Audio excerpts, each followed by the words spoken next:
The next Akins Ford Bronco Apex Edition is right here, y'all. This is a base model, but you know, this is a great opportunity of a foundation that gives us lots of sealing to make it amazing and bring great value. Let's go.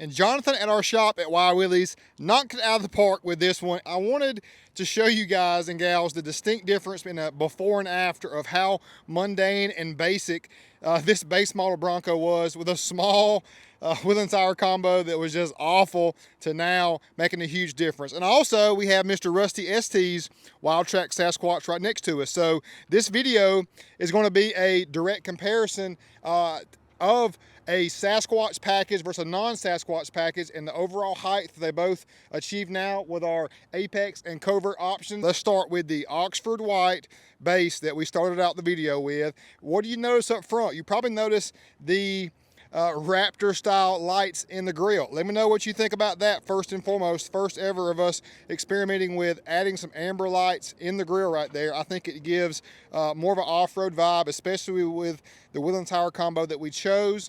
And then next door, Rusty ST's, a great guy. He has the Wild Track Sasquatch, which is just like my wife's vehicle. So it already comes with a 2-inch lift from the factory. Although it is not perfectly level, I still don't think that you need to adjust the suspension unless you're going to 37s, because that Bilstein shock package that comes on the Sasquatch has great benefit. And essentially because of the remote reservoir, you can look here and tell that you can ever so slightly see the front end of the white Bronco is slightly taller, you know, because it is truly leveled. Our 2-inch kit on it uses a true leveled up setup. So here we've got our 2-inch kit from Ready Lift. It's essentially a spacer kit, front and rear, and it is perfectly level. Not a big deal, but I just don't like to level the Sasquatch package because I know I'm going to affect or disrupt that Bilstein shock package ever so slightly. No level here, just Sasquatch package versus a base model with a 2-inch kit. This Bronco here sits up a little bit taller. I mean, it is just leveled out, but essentially look at mirror to mirror, it's leveled out and about the same overall height. So take that of note. We are on the exact same Willies tire combo. We're on the Black Rhino Abrams in 17x9, 0 offset, and we're on 35, 12.5, 17 Nitto Ridge Grappler. Both sets here. So essentially, you know, after talking with Rusty, he wanted to go more rugged. So I said, hey, got this perfect lot build. We're going to go rugged with this one too. So we've got 2 different variations of rugged, Covert Edition action, and Apex Edition action. Also to enhance integrity, because we hope that whoever buys this goes off-roading with the RPG upper control arm, billet aluminum, very solid, supportive, rugged, looks amazing in that orange color, as well as RPG tie rod ends there, looking great. We know that's a problematic area, a very weak link, and the upper control arm, especially when you go taller, is just a necessity in beefing that up to give you more overall confidence while off-roading. You may also be asking, real deal, why does it look like that this one's tucked in more as far as the mild to wild scale? It definitely looks like this white one is sticking out more. Well, great question. The Sasquatch package, the fenders are 2-inch wider. So these fender flares here on the side, they're actually 2 inches wider. So your mild to wild scale is the same, but it just looks more on the wild side with a non-Sasquatch fender setup. Boom. Let me know what you think on that. Do you like the more wild side, or do you like the more conservative protected flares? So over here on Rusty's, the Sasquatch package and Wild Track, you get that grill that's gloss black on the front.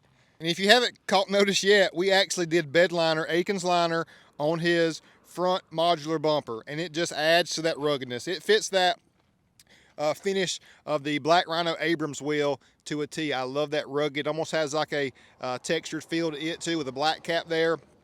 Wheel looks so legit, and running a trail grappler was like the only way to go with this setup. Rusty also did rigid rock lights underneath because he's got the big 12-inch touchscreen.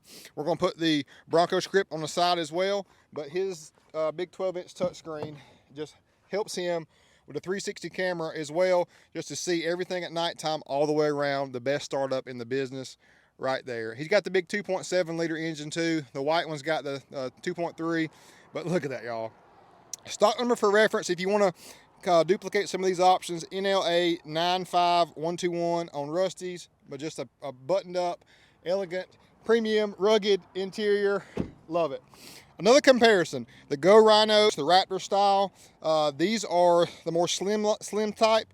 They do not protrude out quite as much as these here on the white. So check out these white ones.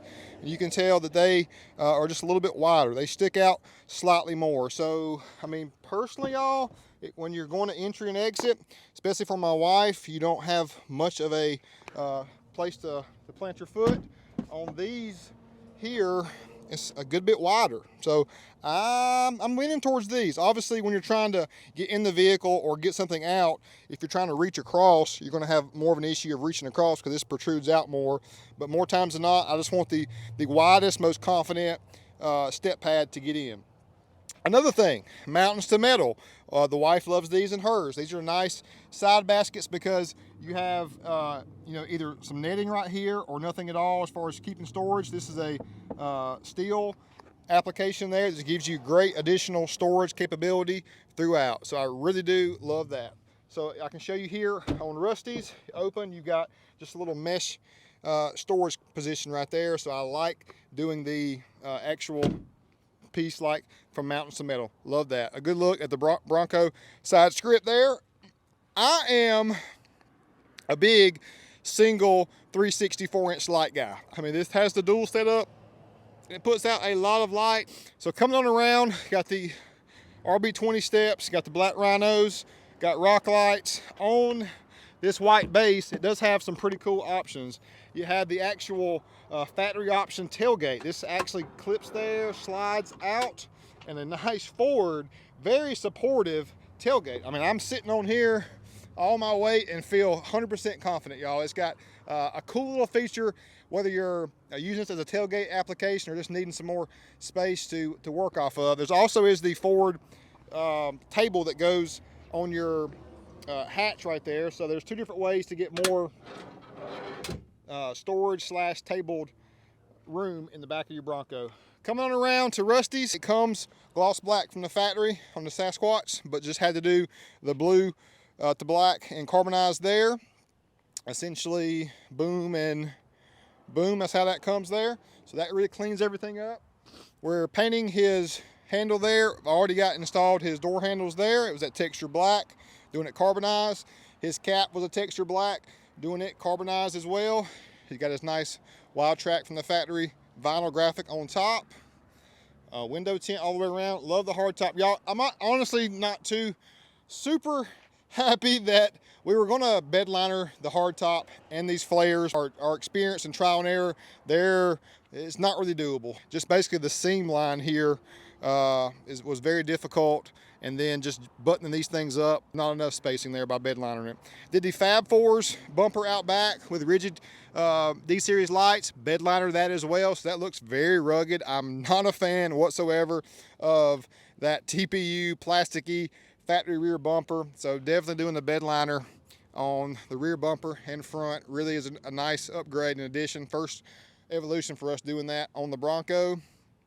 But I just wanted to show you, guys and gals, variations. Wild Track Sasquatch that's not lifted at all from us, and a base model here that we did a 2-inch lift. They sit very, very similar.